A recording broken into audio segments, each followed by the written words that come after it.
Hare Rama, Hare Rama, Rama Rama, Hare Hare. Good evening, everyone. Welcome to Bhagavad Gita class. We can start on page 1 with the introduction prayers, invoking the blessings of the previous acharyas, so that we can speak something of value. Okay, here we go. Om Vasya Shalaka Chakshu Tasmi Shri Gurave Shri Chetan Vishta Stapitam Bhutale Swapaka Dati Swapatika Vande Shri Guru Shri Yuta Palakam Shri Guru Vaishnavascha Shri Rupa Sagrajantam Samrim Vitantam Sajivam Savatam Savatam Parijam Sahitam Krishna Chaitam Devam Shri Radha Krishna Pada Sangam Shri Vishaka Vitascha Krishna Guru Sindhu Jagatpati Gopishar Gopika Kanta Radha Stute Tapta Krishna Gauri Ramdev Vishwani Rishabha Sute Gauri Devi Vanchakalpatriyascha Kripam Sindhu Deepam Bhavamyo Vaishnavi Shri Krishna Chaitanya Prabhu Shivasadi Gaura Bhaktavrinda Hare Krishna Hare Krishna Krishna Krishna Hare Hare.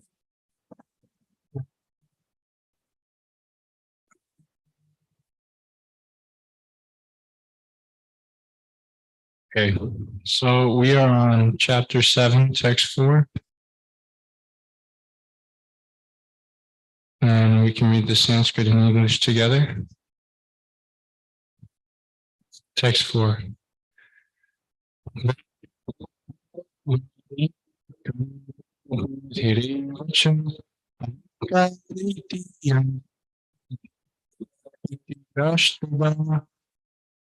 Translation: Earth, water, fire, air, ether, mind, intelligence, and false ego. Altogether, these 8 comprise my separated material energies.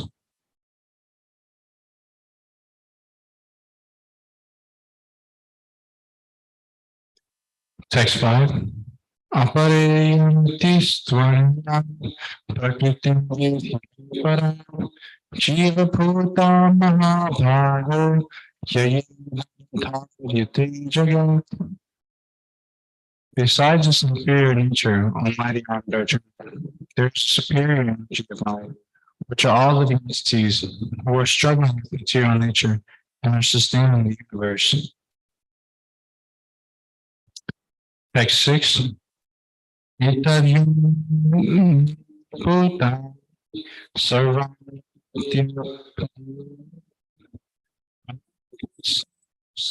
Jagata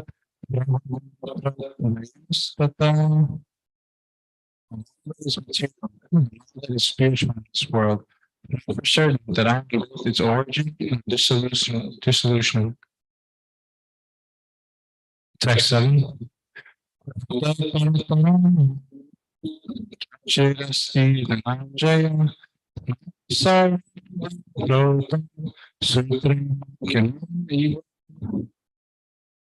Translation: O conqueror of wealth, there is no truth superior to me. As pearls are strung in a thread.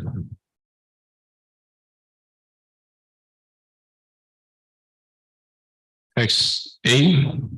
Raso Sukonteya Bhasmasha Suryayo Brahma Sarva Vedeshu Shabda Ke Purushamshu. Translation. O son of Kunti, Arjuna, I am the taste of water, the light of the sun, the silver and the Vedic mantras. I am the sound in ether.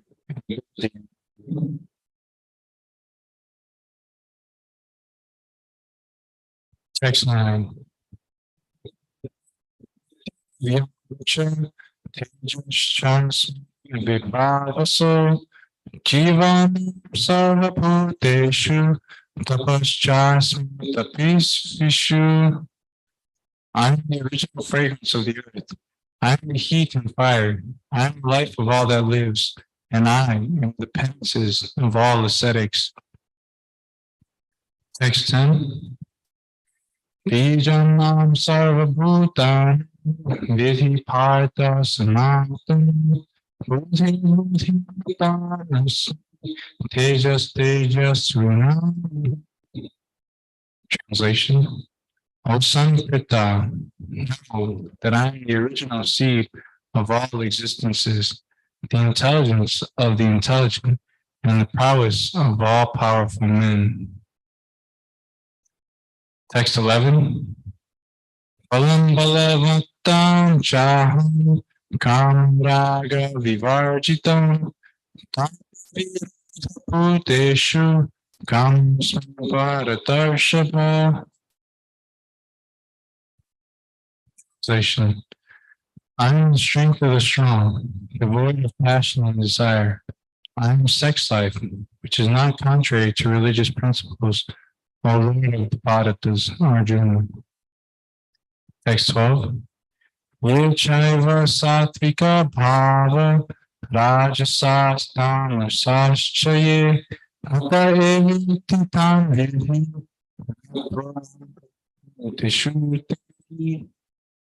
Translation. All states of being, be they of goodness, passion, or ignorance, are manifested by my energy. I am, in one sense, everything, but I am independent. I am not the roots of this material nature.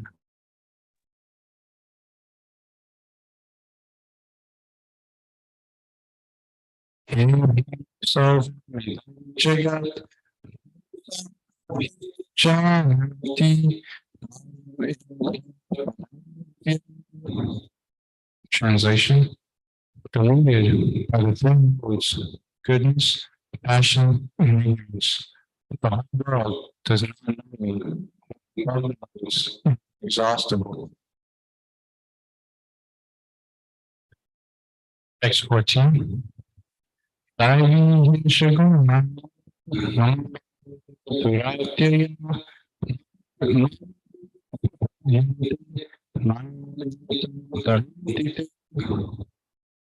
Translation. This divine energy of mind, consistent of the things of material nature, is difficult to overcome. Those who have surrendered unto me can easily cross beyond it. Text 4.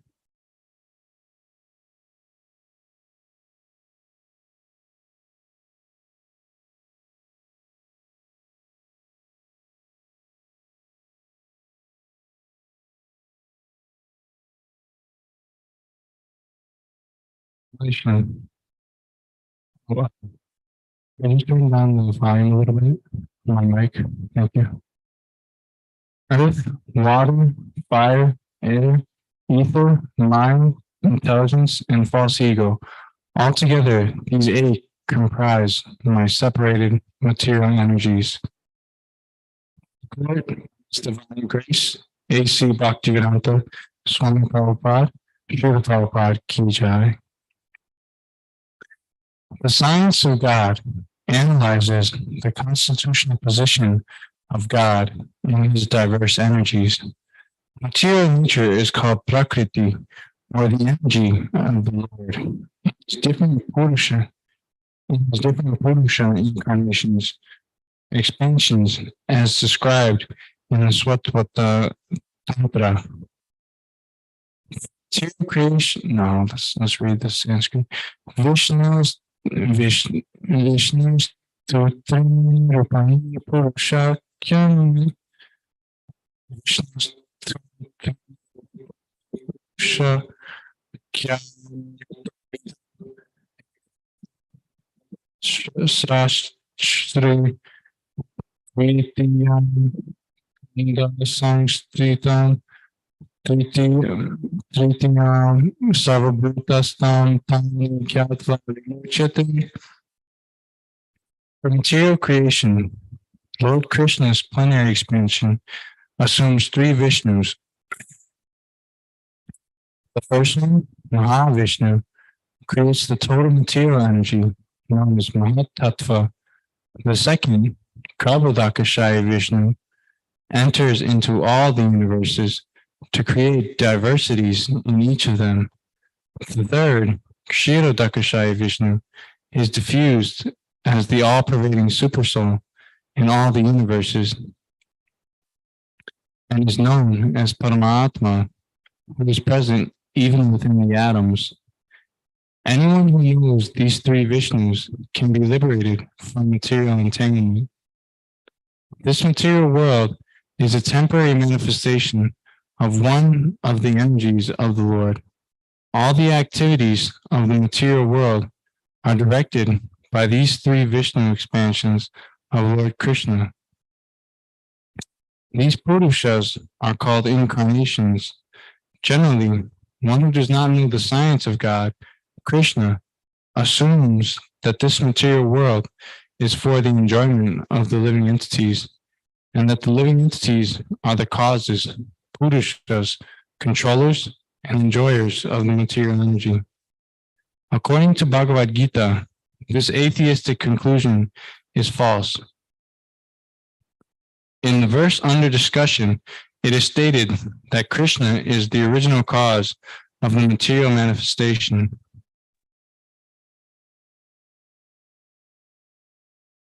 The ingredients of the material manifestation are separated energies of the Lord. Even the Brahma Jyoti, which is the ultimate goal of the impersonalists, is a spiritual energy manifested in the spiritual sky. There are no spiritual diversities in Brahma Jyoti as there are in Vaikuntha Lokas, and the impersonalist accepts this Brahma Jyoti as the ultimate eternal goal. The Paramatma manifestation is also a temporary, all-pervasive aspect of the Kshirodakashaya Vishnu. The Paramatma manifestation is not eternal in the spiritual world. Therefore, the factual absolute truth is the Supreme Personality of Godhead. He is the complete energetic person, and he possesses different separated and internal energies. In the material energy, the principal manifestations are 8, as above mentioned. Out of these, the first 5 manifestations, wind, earth, water, fire, air, and sky, are called the 5 gigantic creations, or the gross creations, within which the 5 sense objects are included. They are the manifestations of physical sound, touch, form, taste, and smell. Material science comprises these 10 items and nothing more, but the other 3 items, namely mind, intelligence, and false ego, are neglected by the materialists. Philosophers who deal with mental activities are not perfect in knowledge because they do not know this ultimate source, Krishna, the false ego, I am, and it is mine, which constitute the basic principle of material existence. The false ego, I am and it is mine, which constitute the basic principle of material existence, includes 10 sense organs for material activities. Intelligence refers to the total material creation, called the Mahatattva. Therefore, from the 8 separated energies of the Lord are manifest the 24 elements of the material world, which are the subject matter of Sankhya atheistic philosophy. They are originally offshoots from Krishna's energies and are separated from him. But atheistic Sankhya philosophers, with a poor fund of knowledge, do not know Krishna as the cause of all causes. The subject matter for discussion in the Sankhya philosophy is only the manifestation of the external energy of Krishna as it is described in the Bhagavad Gita.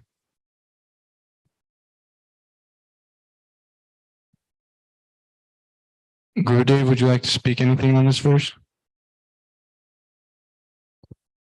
Okay, so this verse is talking about the 8 material elements: earth, water, fire, air, ether, mind, intelligence, and false ego.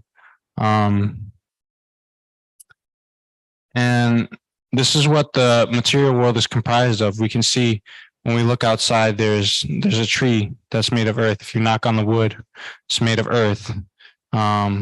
A river is made of water. The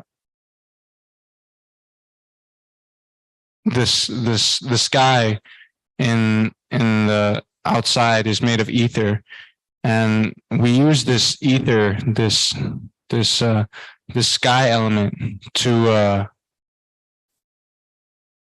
progress in spiritual life, because we use that we use a mantra in order to progress in spiritual life.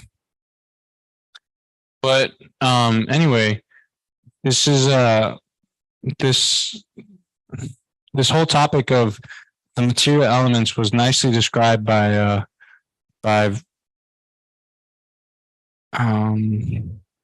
Lord Kapila. Yeah, Lord Kapila, and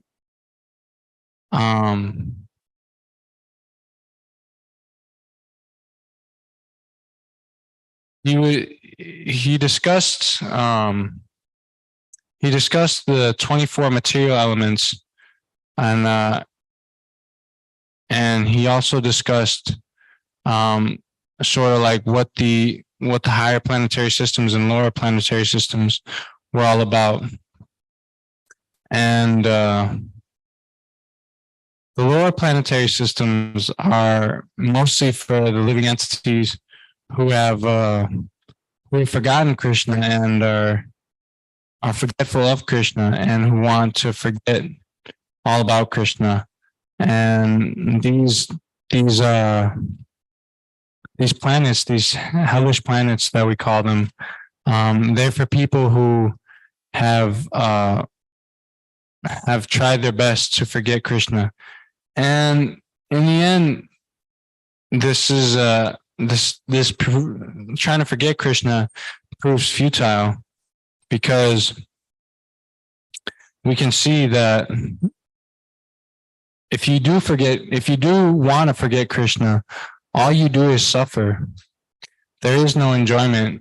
You may enjoy a little bit of sex life. You may enjoy a little bit of sense gratification from eating meat. You might enjoy a tiny bit of happiness from these things, but the happiness derived from sense gratification is compared to a drop of water in the middle of the desert.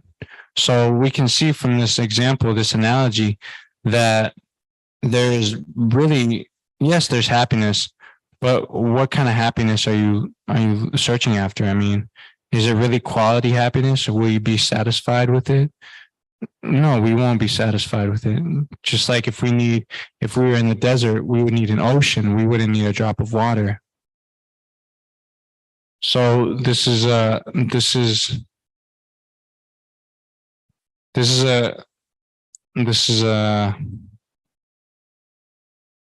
the analogy that's given for people who want to forget Krishna in the material world.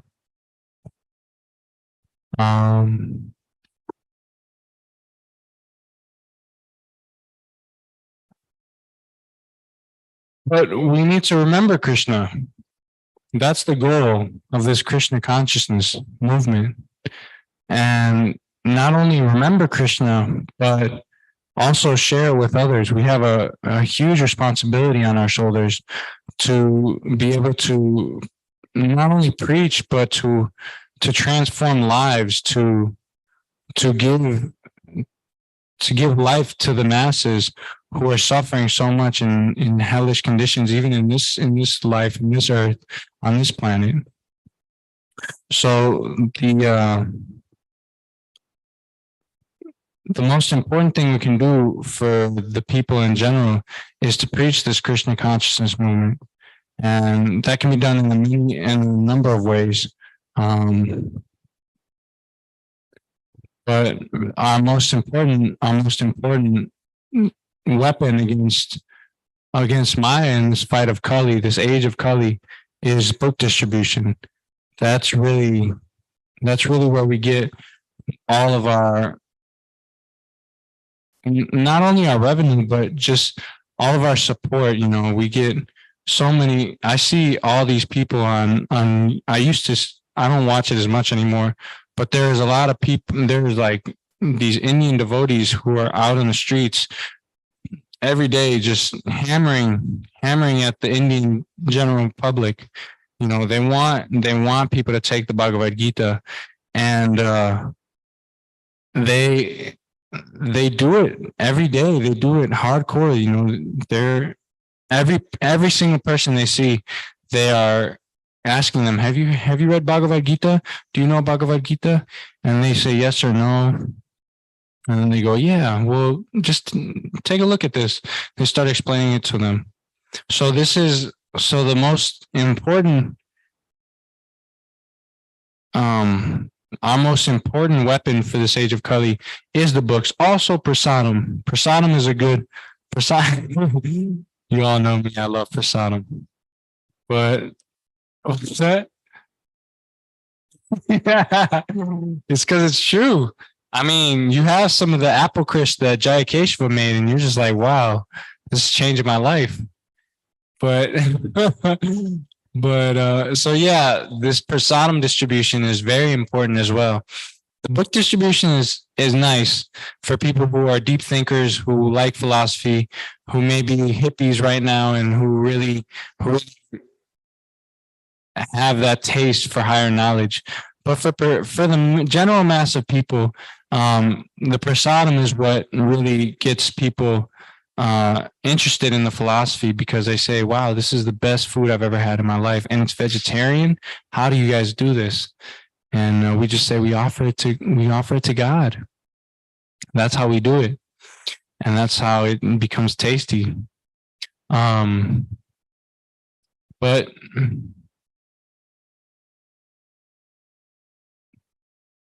yeah, this is really important, this preaching aspect of Krishna consciousness. It's because it's giving us, it's showing people who we really are. It's not just we're not just telling people, hey, we're Hare Krishnas, we like to chant and dance. No, you're actually giving them practical realization of like what this movement is all about. The philosophy, great. The food, great. The relationships, great. All of this is just so great. Every single aspect of Krishna consciousness is absolutely wonderful. But if we don't reach out to the general public, then we can't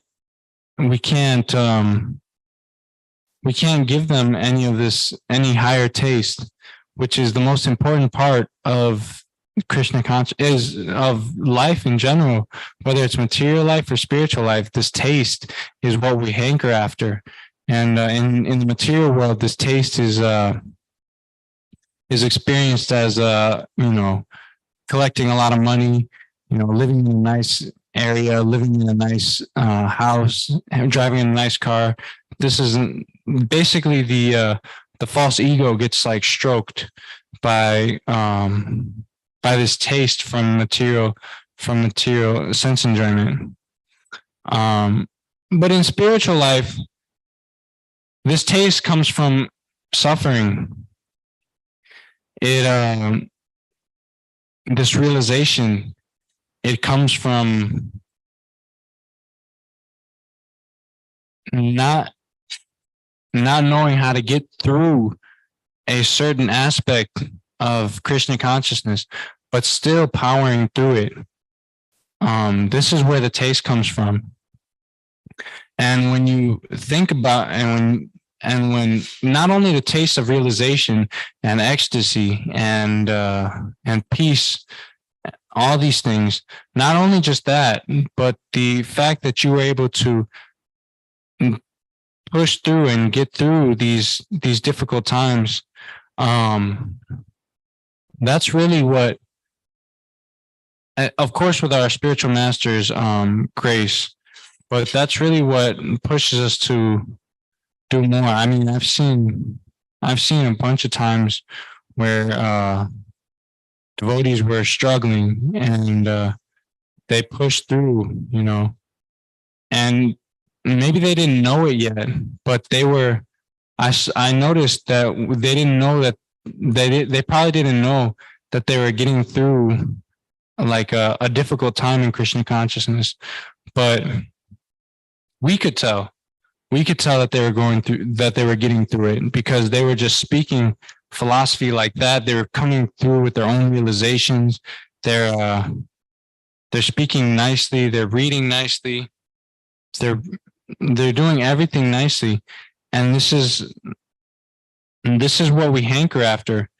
Yes, it's nice to have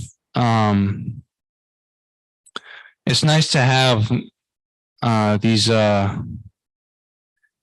material sense gratificatory objects in our life. Yes, it's nice. I'm not going to say it's not nice. Who doesn't like ice cream? Ice cream is an amazing thing, but this taste that you get from spiritual life, it's like you're in the gym and you're working hard, really hard, and you're sweating and you're trying to beat your personal record. And so far the whole day you're on the bench press and you're just not able to get that one rep of this is a crude example, of course, but you're just not able to get that one rep. And finally at the end of it, you're just like, okay, I'm just doing this for,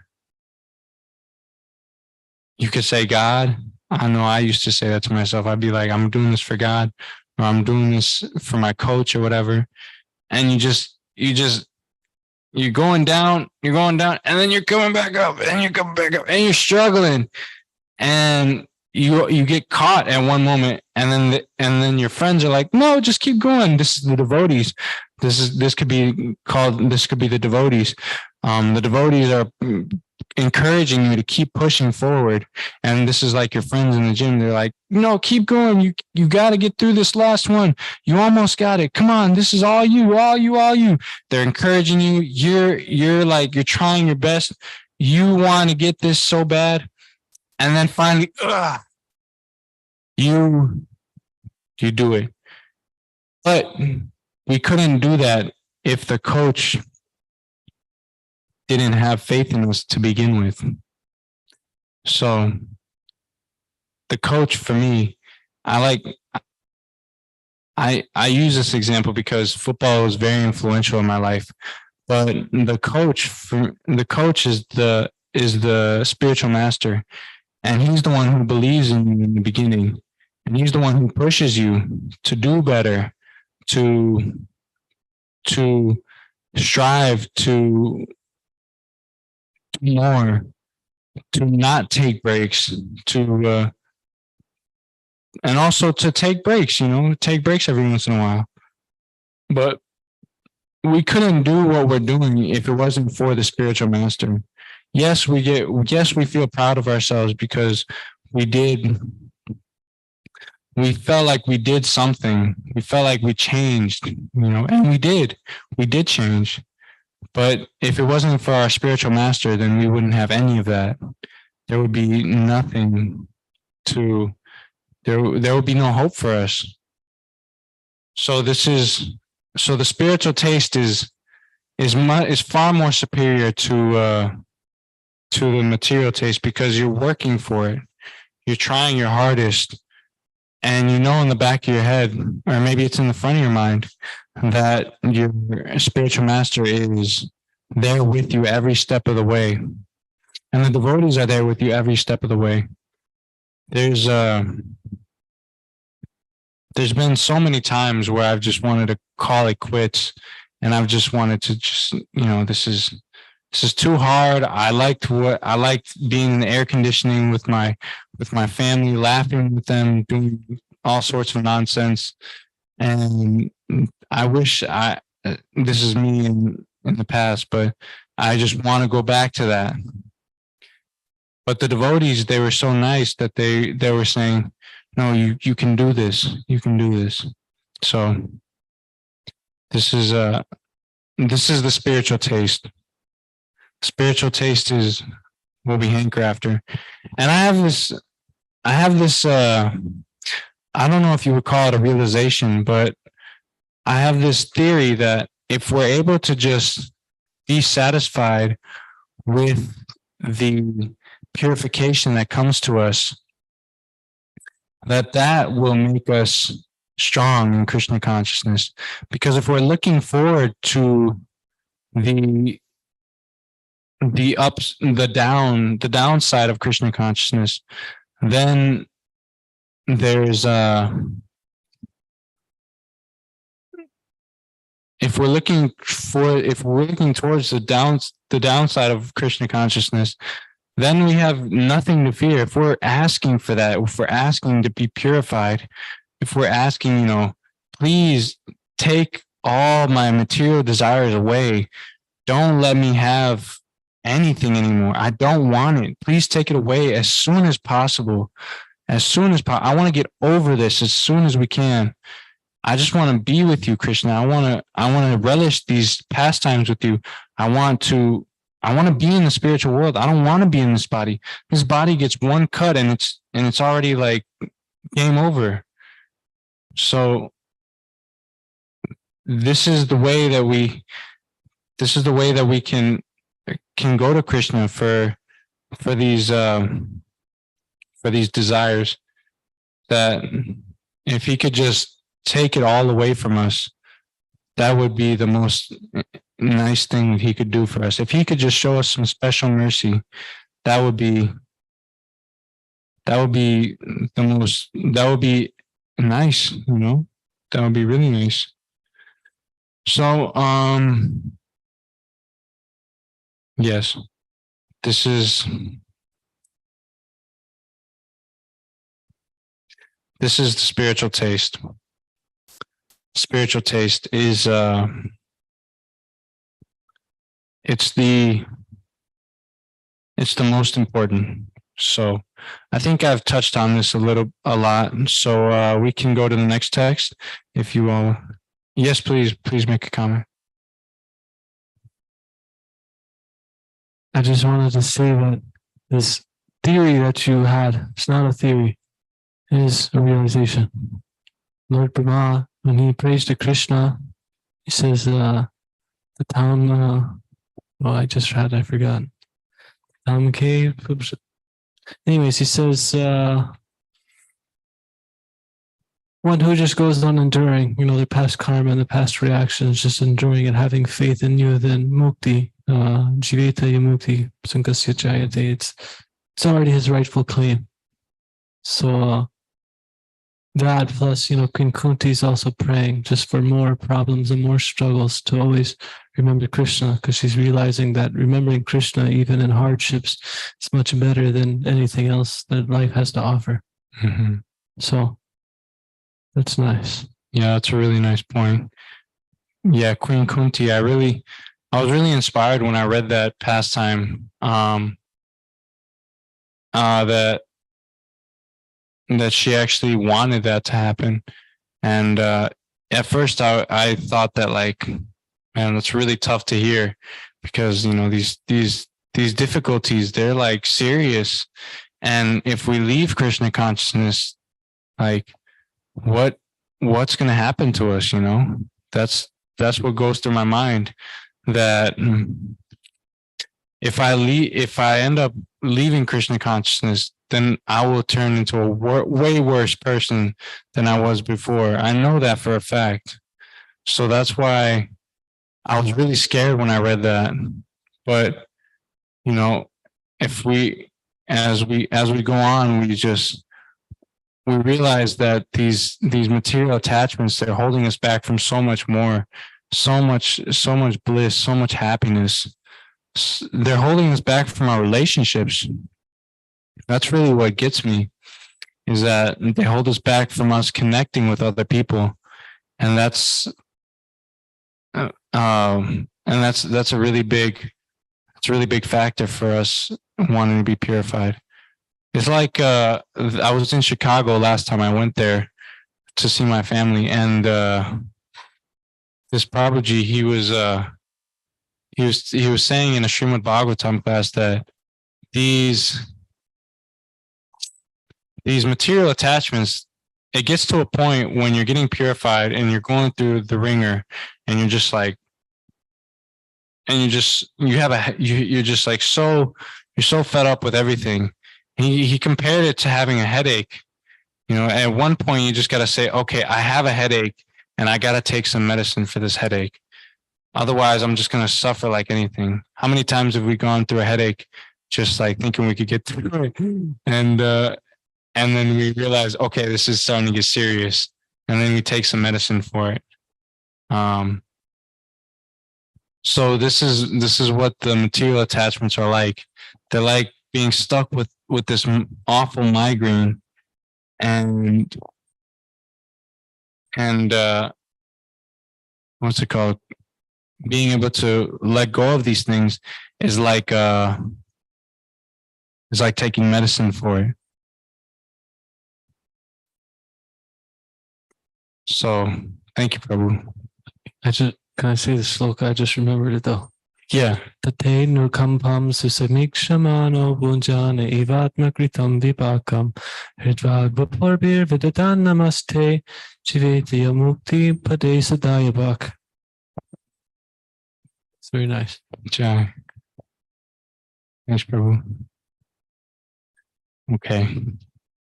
Let's go on to the next text. We have about 15 more minutes. Besides this inferior nature, Almighty Arjuna, there is a superior energy of mind, which are all living entities who are struggling with material nature and sustaining the universe. Purport. Here it is clearly mentioned that living entities belong to the superior nature or energy of the Supreme Lord. The inferior energy is matter manifested in different elements, namely earth, water, fire, air, ether, mind, intelligence, and false ego. Both forms of material nature, namely growth, gross, earth, etc., and subtle, mind, etc., are products of the inferior energy. This is really nice. So I was reading Srimad Bhagavatam. I think it was the King Puranjana pastime. Yeah, I think so. I just finished it in the fourth canto. King Puranjana, no, in the purports, Srila Prabhupada was saying in the purports that this, oh man, I can't remember the question. There's a question that people usually put forward that, I think it was, why do people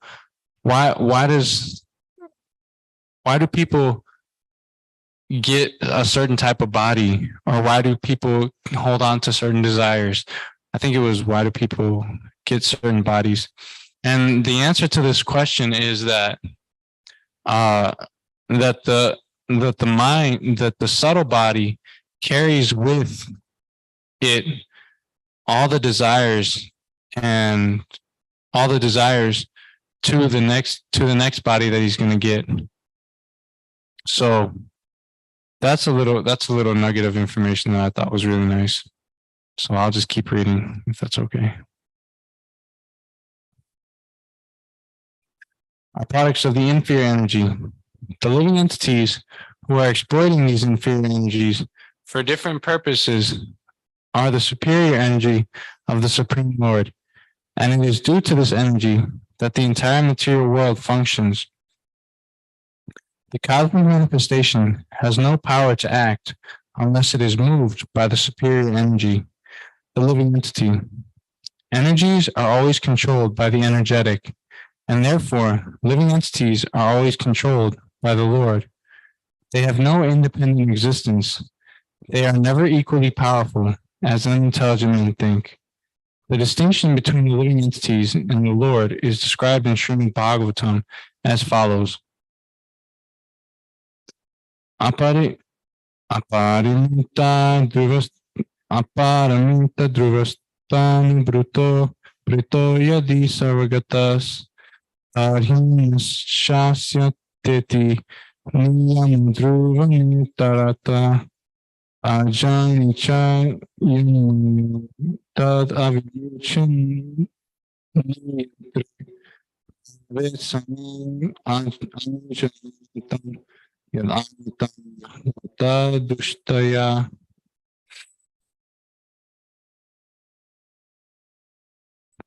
O Supreme Eternal, if the embodied living entities were eternal and all-pervading like you, then they would not be under your control. But if the living entities are accepted as minute energies of your lordship, then they are at once subject to your supreme control. Therefore, real liberation entails surrender by the living entities to your control, and that surrender will make them happy. In that constitutional position only can we be controllers.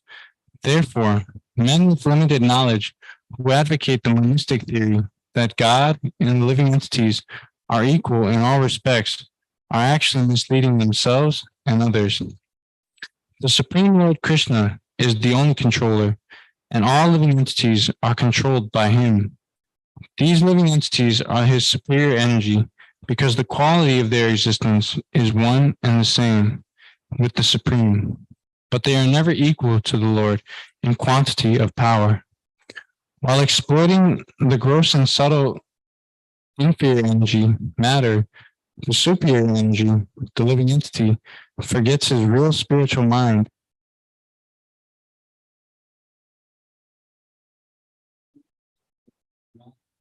On the living entity.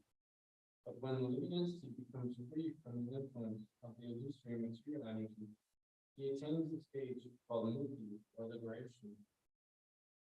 The false ego, under the influence of material illusion, thinks, I am matter, and material acquisitions are mine. His actual position is realized on material ideas, including the conception of his becoming one in all respects with God. Therefore, one may conclude that the Gita confirms the living entity to be only one of the multi-energies of Krishna. And when this energy is free from material contamination, it becomes fully Krishna conscious and liberated.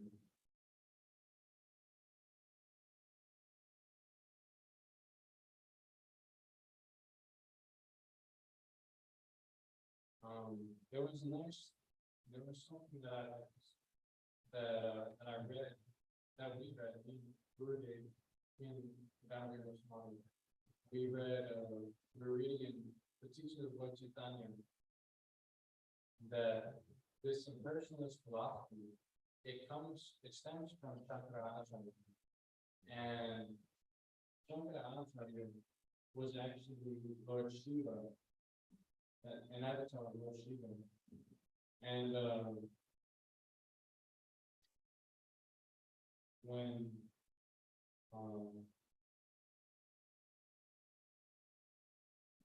so Lord Shiva was speaking with his wife, I think it was Parvati or Devi Devi, one of the two people. But he was speaking with her, and he was also saying that in this age of Kali, I want to stand myself as a Brahmin and mislead the atheists. So this impersonal philosophy is basically the difference is that they accept some sort of Vedic authority. However,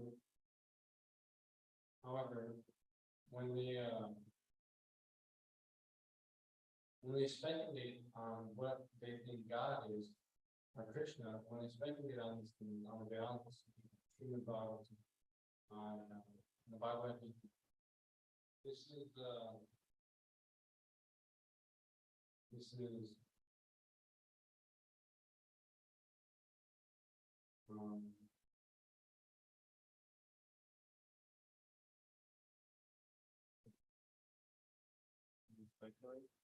when they speculate on Krishna, they're basically saying that the person who wrote the Vedanta Sutra is imperfect, because when basically what because the person who wrote the Vedanta Sutra, his name is Vyasadeva, and Vyasadeva is actually a bona fide incarnation of Godhead.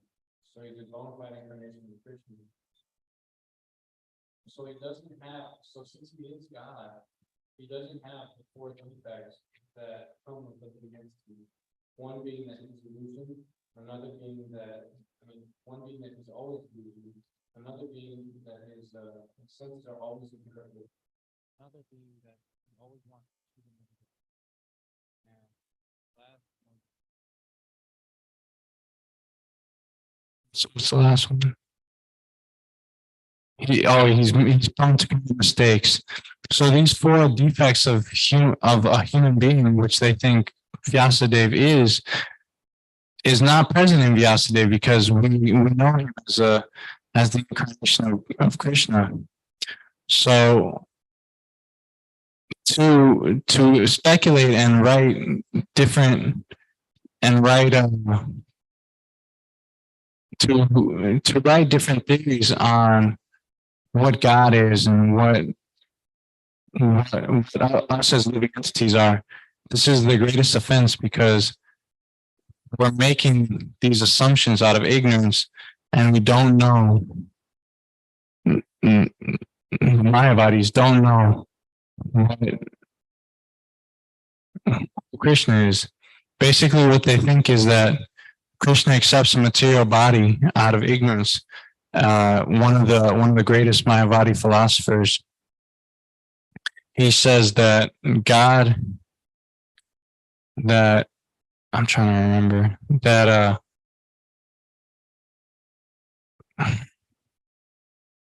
that God accepts the mode of ignorance in order to preach, I think. Anyway, but he was basically saying that God comes in, accepts a material body from the mode of ignorance, and so that's but that's not true. We know that God doesn't have a material form. He has a transcendental form. He doesn't have an impersonal. He has an impersonal form, but it's not that he doesn't have any senses. He actually has transcendental senses. So all of his senses can do all of the work that all the other senses can do. So like he can hear with his nose, he can smell with his eyes, like that. So this is a big mistake that the Mayavadi philosophers speculate on, and it's the biggest downfall of all the Mayavadi philosophers that they do this. And it's also said that as Vaishnavas, as personal philosophers, I don't know if we call ourselves philosophers, but as followers of this personalism, that if we read this impersonal commentary on Vedanta Sutra, or if we hear any sort of impersonal philosophy or concept, then it endangers us it endangers our devotional service. So this is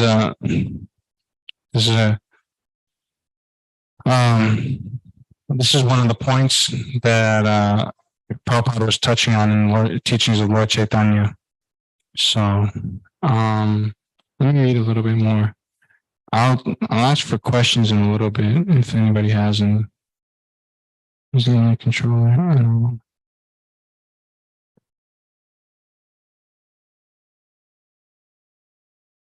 I think that's all I wanted to touch on in that verse. So, if I could kindly ask if any devotees have any questions. Yes, Subha Sakya Prabhu.